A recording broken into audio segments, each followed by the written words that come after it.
এক ছেকেণ্ড দাদা, মই মানে অন কেমেৰা আছোঁ হা, ভিডিঅ' শ্বুটিং চলি আছে। এই পাহাৰখন যে আছে তাতে কি মানুহ থাকে নেকি? বহুত মানুহ। এই জেগাখিনি লালগণেজ পৰে ন? লালগঞ্জ লাচিত পথ ন? ভিতৰতো গাড়ী নিব নোৱাৰোঁ, মই মানে গাড়ীখন তাতে ৰখাই থৈ আহিলোঁ। মই এটা ভিডিঅ' বনাই আছিলোঁ, পাহাৰৰ মানুহবিলাক কেনেকৈ থাকে তাকে দেখাই আছিলোঁ। তাতে যাব পাৰিম ন আপোনাৰ লগত? অলপমান পাৰিম ন? থেংক ইউ বলক। এইটো হৈছে মেইন ৰাস্তা, আৰু সেই যে পাহাৰখন দেখিছে, সেই পাহাৰখনত যাম আজি। তাৰে মানুহবোৰনো কেনেকৈ ছাৰ্ভাইভ কৰে বলকচোন, আজি সেই পাহাৰখনলৈকে যাওঁ। আছোঁ বৰ্তমান লালগণেজত, আৰু এতিয়া মই ভাবিছোঁ খোজকাঢ়ি যাম, কাৰণ বাইলেনটো হৈছে বহুত বেছি সৰু। এনেকৈ খোজকাঢ়ি যাব লাগিব, কাৰণ ইয়াতে গাড়ী সোমালে পাৰ্কিং কৰা জেগা নাই। কিমান দূৰ বা যাব লাগে? কাৰোবাৰ পৰা লিফ্ট পালে ভাল আছিলে। গাড়ীখন হৈছে এক ছেকেণ্ড দাদা, মই মানে অন কেমেৰা আছোঁ হা, ভিডিঅ' শ্বুটিং চলি আছে। এই পাহাৰখন যে আছে তাতে কি মানুহ থাকে নেকি? বহুত মানুহ। এই জেগাখিনি লালগণেজ পৰে ন? লালগঞ্জ লাচিত পথ ন? ভিতৰতো গাড়ী নিব নোৱাৰোঁ, মই মানে গাড়ীখন তাতে ৰখাই থৈ আহিলোঁ। মই এটা ভিডিঅ' বনাই আছিলোঁ, পাহাৰৰ মানুহবিলাক কেনেকৈ থাকে তাকে দেখাই আছিলোঁ। তাতে যাব পাৰিম ন আপোনাৰ লগত? অলপমান পাৰিম ন? থেংক ইউ বলক। বহি লৈছোঁ বলক। এখন বেটেৰী গাড়ী ন? অঁ, বেটেৰীটো ভালেই গুৱাহাটীত, চিটিৰ কাৰণে বহুত ভাল। বঢ়িয়া বেটেৰী গাড়ীত যাই আছোঁ এতিয়া। একদম পাহাৰৰ ওপৰলৈকেতো যাবনে গাড়ী? অ'কে। বাইলেনটো বহুত বেছি সৰু, বেক কৰিব নোৱাৰি, ঘূৰাবলৈ অসুবিধা হ'ব। আচ্ছা, এই বাইলেনটো দি ল'লোঁ। আপোনাৰ ইয়াতে নেকি ঘৰ? অঁ, বাপৰে বাপ।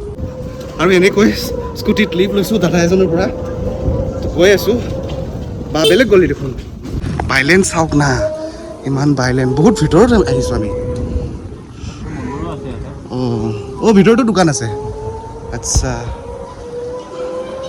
এই পাহাৰখনলৈকে কেনেকৈ যাম মানে? ইপিনে ৰাস্তা আছে ন? ইফালে আছে ন? ইফালে যাব পাৰিম ন? ইয়াৰ পৰাই যাব পাৰিম। ইয়াৰ গাড়ী নাযায় আৰু ন?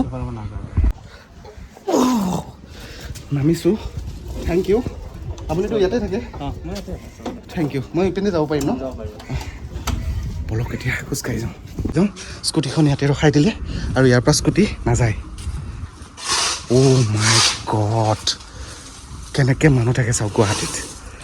ইমান ইজি নহয় গুৱাহাটীত। ইয়াতে ঘৰ বনাই আছে, ট্ৰাকেদি বা কেনেকৈ বস্তু আনিছে। একদম ওপৰলৈকে যাম, টিল্লালৈকে বলকচোন। ইফালে বাইলেন, ইফালে বেলেগ, কেনেকৈ গুৱাহাটীত মানুহবিলাক আছে। বিল্ডিং, ইফালে বিল্ডিং, এইটো চাইডে মানুহে বিল্ডিং বনাই আছে। এনেকৈ চিৰি উঠি যাম, যিকোনো একদম ওপৰৰ মানুহে ঘৰ তাত সোমাই যাম। কোন ঘৰত তাত সোমাওঁ ময়ো নাজানো। বলক, ইয়াতে কি ধুনীয়া মন্দিৰ বনাই ৰাখিছে, কাৰোবাৰ ঘৰে একো নাজানো। আৰু এইবোৰ যে দেখিছে, এইবোৰ লোহাৰ পুৰা ছেফটিৰ কাৰণে, যেতিয়া বৰষুণ দিলে মানুহ নামি আহে পিছলি নপৰিবলৈ, এনেকৈ ধুনীয়াকৈ দি ৰাখিছে। আৰু এই গোটেই পাইপবোৰ পানীৰ হয় চাগে, জাইকা তাইকা যে গুৱাহাটীত আছে তাৰে পানী ছাপ্লাইৰ পাইপ হয়। আৰু আকাশখন চব কি ধুনীয়া হৈ আছে। এইটো চাইডে এনেকৈ মানুহৰ বিল্ডিং আছে। এই ঘৰ তাত নাযাওঁ, এই ঘৰ তাত যাওঁ। বলকচোন, ইয়াতে কাম কৰি আছেতো, এইবিলাক মানুহৰ তাত নাযাওঁ, এই ঘৰ মানুহৰ তাত যাম। ইফালে চাওক, গোটেই এনেকুৱা হৈ আছে, লাও খেতি কৰিছে। এইটো চাইডে চাওক, এনেকৈ বিল্ডিঙত এনেকৈ কালাৰ কৰি আছে। ইয়াতে চাগে ফল চিলিং, কাৰোবাৰ ঘৰ হয় নাজানো, বেছি নেদেখাওঁ। আৰু ইফালে দেখোন মানুহ আছে। নমস্কাৰ দেই, মই মানে অন কেমেৰা আহিছিলোঁ, কেমেৰাটো অলপ ওচৰত নহওক।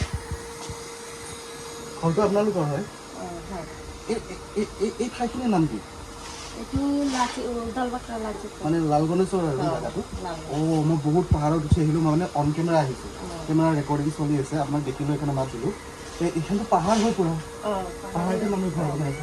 মই আপোনালোকৰ এইখন ঘৰ, আপুনিতো ভাড়াতটো নাই চাগে? নিজা হয়। আপোনালোকৰ এই ঘৰখন মই অসমৰ ৰাইজক ইউটিউবত দেখুৱাব পাৰিমনে? দেখুৱাব পাৰিম? একেমুখতে হাঁহি কিনে কৈছে তেখেতে দেখুৱাব পাৰিম বুলি। এই ইয়াতে যিখিনি কমিউনিটি আছে, গোটেইখিনি বেংগলী মানুহ নেকি? আপুনিতো বেংগলী আছে? বেংগলী মানুহ হয়। দেখুৱাব পাৰিম আপোনালোকৰ ঘৰখন ভিতৰৰ পৰা বাহিৰৰ পৰা কেনেকুৱা হয়? পাৰিম ন? তেখেতে খুব ধুনীয়াকৈ হাঁহি মুখেৰে উত্তৰ দিছে দেখুৱাব পাৰিম বুলি। তেখেতৰ লগত মই অলপ অফ কেমেৰা কথা পাতি লওঁ। ঘৰৰ ভিতৰ ভাগ, ঘৰৰ বাহিৰ ভাগ কেনেকুৱা নহয়, গোটেই সবিশেষ দেখুৱাম। চাই থাকক এই ভিডিঅ'টো, স্কিপ নকৰিব। আন ভিডিঅ'ৰ দৰে কিবা এটা ধামাকা হ'বলৈ গৈ আছে। ইফালে চাওক, গোটেই আকাশখন কি ধুনীয়া লাগি আছে, পুৰা ক্লিন। আৰু এই যে গোটেই ঘৰবোৰ দেখিছে, পুৰা কংক্ৰিটৰ পৃথিৱী, মাজে মাজে বিল্ডিং, মাজে মাজে আছাম টাইপৰ গোটেই ঘৰ, গোটেই মানুহ আছে। আমি আগতে যে গাঁৱৰ পৰিৱেশত আছিলোঁ, খেৰী ঘৰ, মাটিৰ লিপা ঘৰ, ইখনৰ পিছত সিখন ঘৰ থাকে, ঠিক একেই। কিন্তু ইয়াতে পৰিৱৰ্তন হৈছে খালী কংক্ৰিটৰ পৃথিৱীলৈ। চাওক, ইয়াতে এটা ঘৰ, এই ঘৰটোৰ মাজত বেছি ডিষ্টেঞ্চ নাই। আকৌ সেইখন এখন ঘৰ, আকৌ যদি সিফালে চাই, সিফালেও আছে ঢেৰ ঘৰ। আৰু ৰাস্তাটো খুবেই সৰু, দুজন মানুহ ভালকৈ উঠিব, গাড়ী বাইক একো নাহে, তলতে পাৰ্কিং কৰি আহিব লাগে। দেখিলে মই কেনেকৈ খোজকাঢ়ি কাঢ়ি আহিলোঁ। আৰু এতিয়া এই ঘৰৰ গৃহস্থৰ লগত কথা পাতিম, ঘৰৰ মুৰব্বী, ঘৰৰ অ'নাৰগৰাকীৰ লগত কথা পাতিম। তেখেতক লগ পালে বাইদেউ। বাইদেউ, প্ৰথমতে অসমৰ ৰাইজে আপোনাৰ ভাল নামটো জানিবলৈ বিচাৰে। মোৰ নাম পিংকি ৰাভা। পিংকি ৰাভা। কিন্তু আপুনি বেংগলী কৈছে? বেংগলী, মই বেংগলী হয়। আপুনি বেংগলী হয়, মানে আপোনাৰ হাজবেণ্ড ৰাভা হয়। অ'কে। বাইদেউ, ইয়াতে এই ঘৰটোত পৰিয়াল সদস্য কেইজন আপোনালোকৰ? আমি 3জন সদস্য। 3জন পৰিয়াল। আৰু গোটেই ঘৰটোত কোঠালি কেইটা আছে? মানে ৰুম? ৰুম 3টা 4টা আছে। গোহাই ঘৰ লৈ 3টা 4টা। আপুনি অনুভৱ কৰিব নোৱাৰে যে পাহাৰৰ টিলাত ইমান ওপৰত এনেকুৱা এঘৰ মানুহ আছে যে এনেকুৱা এটা ঘৰ বনাই কি ধুনীয়াকৈ সুখত শান্তিৰে আছে। চাওক, এইটোতো হৈছে আপোনালোকৰ ড্ৰয়িং ৰুম বাইদেউ। ড্ৰয়িং ৰুম, আলহী তুলহী আহিলে ইয়াতে বহিব দিয়া হয়। আৰু ইয়াতে এখন ধুনীয়া বিচনাও আছে, মই দেখাই দিছোঁ কেমেৰাত। চাওক, এখন বিচনা, খুব ধুনীয়া এখন ডাঙৰ কিং চাইজ আহল বহল এখন বিচনা এনেকৈ আছে বস্তুবোৰে। ইয়াতে আছে এটা শ্ব'কেছ, চাওক এইটো শ্ব'কেছ, বিভিন্ন ধৰণৰ কিছুমান কাটলেৰী ছেট, ডিনাৰ ছেট সজাই ৰাখিছে, প্ৰয়োজনীয় সা সামগ্ৰীবোৰ ধুনীয়াকৈ ৰাখিছে। ইয়াতে এটা আছে বৰ ধুনীয়া ফটো ফ্ৰেম বুলিয়ে ক'ব লাগিব। এখেত কোন হয় বাইদেউ? হয় নেকি? জোঁৱাই। চাওক, এইটো বেংগলীত জামাই বুলি কয় ন? বেংগলীত জামাই বুলি কয়। ইয়াত জোঁৱাই হয় তেখেতৰ। আৰু এনেকৈ খুব ধুনীয়াকৈ সজাই ৰাখিছে বস্তুবিলাক ধুনীয়াকৈ। পিচ কিছুমান আছে এনেকৈ ওপৰত। এইটো এটা শিৱলিংগ, চাওক কি মৰম লগা ক্ৰিষ্টেলৰ। সোমাই আহি পাব ধুনীয়াকৈ ফেমিলি চোফা পাৰি থোৱা আছে। আলহী দুলহী আহিলে এতিয়া বহিবলৈ খুব ধুনীয়াকৈ ফেমিলি চোফা পাৰি থোৱা আছে, পূৰা নিট এণ্ড ক্লিন। চোফাৰ ওপৰত কভাৰবোৰ চাওক, কি চোফা, কিমান পৰিপাটিকৈ ৰাখিছে। ইটো চাইডে দেখুৱালৈ এটা টিভি পেনেল আছে। ঘৰৰ পৰিয়ালবৰ্গ যিহেতু সদস্য মাত্ৰ 3জন, ইয়াতে বহি ধুনীয়াকৈ তেখেতলোকে সময় পাৰ কৰে।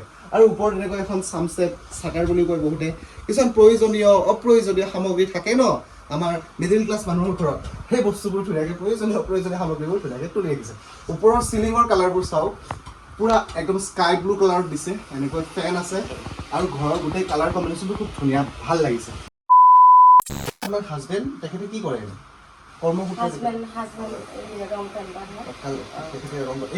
তেখেতে নিজে কৰিছে। আৰু ঘৰটো মিস্ত্ৰী লগাই বনাইছে নে নিজে হাজবেণ্ডে কৰিছে? মিস্ত্ৰী লগাই। কেনেকে বস্তু ইমান ওপৰত কেনেকে উঠায়? বস্তু উঠাব বহুত কষ্ট হয়। বহুত কষ্ট হয়। এই মেইন ৰাস্তাত বস্তু আনিব। সেই মেইন ৰাস্তাত? এইটো বহুত দূৰ। মই স্কুটিত উঠি আহিছো। তাৰপিছত আকৌ ভিতৰত আনিব লাগে। বস্তু ঠেলা দি আনিব। মানে মেইন ৰাস্তাত বস্তুটো পেলাব লাগে। গাড়ীটো নোসোমাই, ঠেলা দি আনিব লাগে। বহুত, তেতিয়াহ'লেতো বহুত পইচা যায়। তাৰপিছত আকৌ লেবাৰে উঠাই দিয়ে। লেবাৰটো পইচা বহুত লয়। মানে বস্তু কিনাতকে উঠোৱাত বেছি যায়। আৰু পানীৰ সুবিধাটো গুৱাহাটীতো পানীৰ প্ৰব্লেম সুবিধা নাই আমাৰ ইয়াতে। কিনি কেনে খাব লাগে। মানে আপোনালোকে কিনি লয়? এই যে তলত উঠি উঠি পাইপবিলাক দেখিছো, সেইবিলাক পাইপেদি কিনি লয়? এইবিলাক পাইপেদি। মানে এই জাইকাৰ পানী নাহে নেকি? চৰকাৰৰ পানী তলত আহিছে একদম আমাৰ পাহাৰত। বাপৰে বাপ, গুৱাহাটীৰ মাজমজিয়াত, গুৱাহাটীৰ পাহাৰৰ ওপৰত ছাৰ্ভাইভ কৰি থকাটো ইমান ইজি নহয়। গুৱাহাটী চহৰৰ ভাত খোৱাটো সঁচাকৈ ইমান ইজি নহয়। বহুত কষ্টকৰ পৰিৱেশৰ মাজত থকা যায়।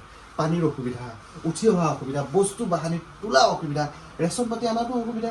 স্কুটি গাড়ী একোতো আনিব নোৱাৰে, চব ৰাস্তাতে থ'ব লাগে। আহি যায় তলত থ'ব লাগে। এনে বাকী আপোনালোকৰ ৰুমকেইটা দেখাব পাৰিম নে মই এতিয়া? দেখাব পাৰিম? অনুমতি তেখেতে দিছে, তথাপিও আকৌ এবাৰ মই অনুমতি লৈছোঁ। আহকচোন, আমি তেখেতক ইফালে বেলেগ ৰুম পাম ন? বেলেগ ৰুম আহক। এইফালে এটা ঘৰ আছে। ইয়াতে এটা আছে খুব ধুনীয়া এটা ফ্ৰিজ, যিহেতু গৰমৰ দিনটো ফ্ৰিজটো লাগিবই। আৰু ফ্ৰিজ এটা আছে খুব ধুনীয়াকৈ। ইয়াতে এনেকৈ পৰ্দাটো দি খুলিছে, মেবি এইটো ষ্ট'ৰ ৰুম হ'ব, মই ইমান নেদেখাওঁ। ভিতৰৰ ফালে খুলি বিভিন্ন বস্তু ষ্ট'ৰ কৰি ৰখা হয়। প্ৰয়োজনীয় অপ্ৰয়োজনীয় যিমানবোৰ সামগ্ৰী থাকে এখন ঘৰত, চব বস্তু এনেকৈ ৰখা হয়। ইয়াতেও এটা আছে ফ্ৰিজ, এইটো ফ্ৰিজে হয় ন? ইয়াতেও এটা আছে ফ্ৰিজ। আৰু এনেকৈ কিছুমান প্ৰয়োজনীয় অপ্ৰয়োজনীয় সামগ্ৰীবোৰ ৰাখি থোৱা আছে। ইয়াতে আছে এখন লোহাৰ বিচনা, আৰু এই লোহাৰ বিচনাখনত ধুনীয়াকৈ এই পাতিটোৰ নামটো কোনে কোনে জানে কমেণ্টত কওক, কমেণ্টত লিখক। এইটো পাতি আগতে এই পাতিটোৰ লগত সম্পৰ্ক খুবেই মধুৰ। যিসকলে গাঁৱৰ 90s ল'ৰা ছোৱালী যিসকল আছে, তেখেতলোকে এই পাতিটো, যিসকলে গাঁৱৰ লগত এটা ঘনিষ্ঠ সম্পৰ্ক আছে, তেখেতলোকে এই পাতিটো পাইছে। আৰু গুৱাহাটীৰ বহুত মানুহৰ ঘৰত এই পাতিটো আপুনি দেখা নাপায়। গাঁও বা অলপ তেনেকুৱা গাঁৱৰ লগত সম্পৰ্ক থকা মানুহবিলাকে এই পাতিটো ব্যৱহাৰ কৰে। এই পাতিটোৰ নামটো মই নকওঁ, মই জানো, কিন্তু আপোনালোকে কমেণ্ট বক্সত ধুনীয়াকৈ লিখক এইটো কি পাতি হয়। ইয়াতে আছে এখন লোহাৰ বিচনা, আলহী দুলহী আহিলে ইয়াতেও ধুনীয়াকৈ অভ্যৰ্থনা কৰা হয়, শুবলৈ দিয়া হয়। আৰু ইয়াতে আছে এখন ড্ৰেছিং আইনা। এখন কি আপোনাৰ বিয়াত লগত আনিছে নেকি বিয়াৰ লগত আনা নাই পিছত কিনিছে পিছতে পিছত এনে বেংগলী মানুহৰ যিটো আমাৰ অসমীয়া মানুহৰ যেনেকে থাকে বিয়াত ছোৱালী বিয়া হলে বস্তু দিওঁ মৰমতে আমি সেইটো বেংগলী মানুহতো দিয়ে নে দিয়ে ন বস্তু বাহানি দি পঠাই ছোৱালীজনী পিছত কামত আহিব কাৰণে এখন ধুনীয়া ড্ৰেছিং আইনা বাইদেউ ক'ৰবাত যাবলৈ ৰেডি হ'ব লগা থাকিলে বা ঘৰৰ সদস্য ৰেডি হ'ব লগা থাকিলে এইটো ৰুমত আহি এই ড্ৰেছিং পাৰ্টটোতে তেখেতলোকে ৰেডি হ'ব অতিমাত্ৰা গৰম পৰিছে খাম চাওক চুপচাপ গৈ আছে আপোনালোকৰ কাৰণে ইমান কষ্ট হ'ব ভিডিঅ'টো লাইক কৰি দিব এখন সাধাৰণ মিডল ক্লাছ মানুহৰ ঘৰ দেখুৱাই আছোঁ যে গুৱাহাটীৰ পাহাৰত থাকি তেওঁলোকে কেনেকৈনো ছাৰ্ভাইভ কৰি আছে দৈনন্দিন জীৱন কেনেকৈ পাৰ কৰি আছে চাওক বহুত লাক্সাৰী মানুহৰ ঘৰো মই দেখুৱাইছোঁ গাঁৱৰ একদম দুখীয়া মানুহৰ ঘৰো দেখুৱাইছোঁ আৰু পাহাৰত থকা গুৱাহাটীৰ মাজমজিয়াত থকা একোখন ঘৰো মই আপোনালোকক দেখুৱাবলৈ চেষ্টা কৰিছোঁ বাইদেউৰ কাৰণে এটা লাইক আৰু এটা কমেণ্ট নিশ্চয় দিব মোক দিয়কচোন কেমেৰাটো আনকাট দেখুৱাই আছোঁ অন কেমেৰা চাওক এয়া হৈছে তেখেতে ধুনীয়াকৈ পূজা কৰিছে বেংগলী মানুহে বহুত পূজা কৰে হয়নে শিৱ পূজা কৰে বহুত কৰে আৰু দিনৰ দুপৰলৈকে চাওক তেখেতলোকে এনেকৈ ধুনীয়াকৈ পূজা কৰে পূজা ঘৰত বহুত বেছি সময় পাৰ কৰে আৰু মন্দিৰ ভাগটো চাওক কি ধুনীয়াকৈ তেখেতে সজাই ৰাখিছে চাওক ফুল ফুল ফুল ফুল ফুল আৰু ইফালে গ'লে পাকঘৰটো পাম দেখাব পাৰিম এইটো হৈছে তেখেতৰ এটা সৰু ধুনীয়া মৰম লগা পাকঘৰ কিন্তু পাকঘৰটোত প্ৰয়োজনীয় বস্তু গোটেইখিনি আছে গেছ টেবল বেচিন চিং কি ধুনীয়াকৈ চফাকৈ ৰাখিছে আৰু ইয়াতে এতিয়া দুপৰীয়া সময় হৈছে খানা বনাই আছে চাওক এনেকৈ ঘৰটোৰ লগতে ৰাখিছে ইফালে আছে ফিল্টাৰ এনেকৈ কিবা বস্তুবিলাক ৰাখি থৈ দিছে বাপৰে বাপ ওপৰত চাওক না কি ডাঙৰ গাৰ্ডৱাল আৰু এখন গাৰ্ডৱাল ওপৰত কি আৰু মানুহ আছে নেকি আপোনালোকৰ ওপৰত আৰু মানুহ আছে বাপৰে বাপ চাওক না কিমান মানুহ আছে ওপৰত দেখিছেনে চবৰে এই বহুত ডাঙৰ এইবিলাক গাৰ্ডৱাল আৰু মই শুনামতে এখন গাৰ্ডৱাল দিওঁতে হেনো বহুত পইচা খৰচ হয় ন বাইদেউ গাৰ্ডৱাল দিলে বহুত পইচা লাগে আৰু ইফালে আছে এখেতৰ চাওক এটা বম ডাঙৰ পাথৰ এইটো শিল ন আপোনালোকে কি শিলৰ ওপৰতে ঘৰ বনাইছে নেকি মানে মাটি আছিল নে শিল আছিল এইটো এইটো শিলটো বাগৰি চাগৰি আহিব বুলি ভয়টো নালাগে চাওক ইফালে আছে শিল পুৰা জিঅ'ত মানে জিন্দা পাথৰ আৰু ইফালে আছে বহুত ডাঙৰ এনেকুৱা শিল হয় চাওক আৰু এনেকৈ শিলটো লগতে তেখেতলোকে এনেকৈ ঘৰ বান্ধি আছে শিল আছে কাৰণে ঠাণ্ডাও হৈ থাকে শিল থকা জেগাত অলপ ঠাণ্ডা হৈ থাকে চাওক গোটেই পাথৰ আৰু এয়া কি হয় এয়া ৱাশ্বিং লেট্ৰিন বাথৰুম ন মই নেদেখাওঁ বাৰু আৰু ইটো চাইডে এইটো বাথৰুমৰ পাৰ্টটো এনেকৈ চাৰ্ট দি কিনে তেখেতলোকে এনেকৈ চাৰ্ট ঢালি দিছে এয়া চাৰ্ট শিলৰ লগত তেনেকৈ মিলাই ঢালি দিছে দেখিছে নহয় আৰু পানীবোৰ যে আহে পানীবোৰ জমা কৰিবলৈ এনেকৈ চিনটেক্স আছে আৰু ইয়াতেও আছে চিনটেক্স সৰু ধুনীয়া চিনটেক্স পূৰা ফুল পানী আছে চাওক দেখিছে নহয় এনেকৈ পানী পূৰা জমা কৰি ৰাখিছে এটা পৰিয়াল গুৱাহাটীত বাস কৰিবলৈ কিমান কষ্ট কৰিব লগা হয় নহয় বাইদেউ পইচা কামাব লাগে ঘৰ এখন বান্ধিব লাগে তাকো ইমান কষ্ট গুৱাহাটীত থাকোঁ বুলি বহুত মানুহে কয় কিন্তু ইমানো ইজি নহয় তাৰোপৰি আকৌ বানপানীৰ প্ৰব্লেমটোতো আছেই বানপানীৰ প্ৰব্লেম আছে ৰাস্তাততো পানী হয় ল'ৰা ছোৱালী স্কুলত অনা নিয়া প্ৰব্লেম হয় এতিয়াতো মোৰতো ছোৱালী নাই বেলেগৰ আছে ইহঁতৰ কষ্ট হয় আপোনাৰ ছোৱালীটো বিয়া দি দিলে ছোৱালীটো বিয়া ক'ত বিয়া দিলে মোৰ ছোৱালীটো বেটিলাত বিয়া দিছে ইয়াতে গুৱাহাটীতে দিছে এইটো কি কোৱা নেকি এইটো পানী থোৱা ৰিং হয় ন ইয়াতে পানী আছে বৰষুণৰ পানী গুৱাহাটীৰ মানুহবিলাকে বৰষুণৰ পানীও ধৰে মানে ইয়াতে ডাইৰেক্ট বৰষুণৰ পানী ইয়াতে পৰে সেইটো জমা কৰি ৰাখে পিছত ফিল্টাৰ কৰি আকৌ ইউজ কৰিব পাৰে কাপোৰ চাপোৰ ধুই বাথৰুম চাথৰুমত ইউজ কৰিব আৰু এয়া হৈছে তেখেতলোকৰ এনেকৈ বাথৰুমটো এই বস্তুটো কি হয় মই পটককৈ ভয় খাই গ'লোঁ সেইটো পূৰা সাপৰ আকৃতিত বনাই ৰাখিছে চাওকচোন আৰু ৰং চং কৰি এনেকৈ ধুনীয়া এইটো লাঠি হয় ন মই পটককৈ ভয় খাই গ'লোঁ আপোনালোকৰ মাটি ইয়াতে মানে কিমানখিনি মাটিত ঘৰটো বনাইছে এক কথাটো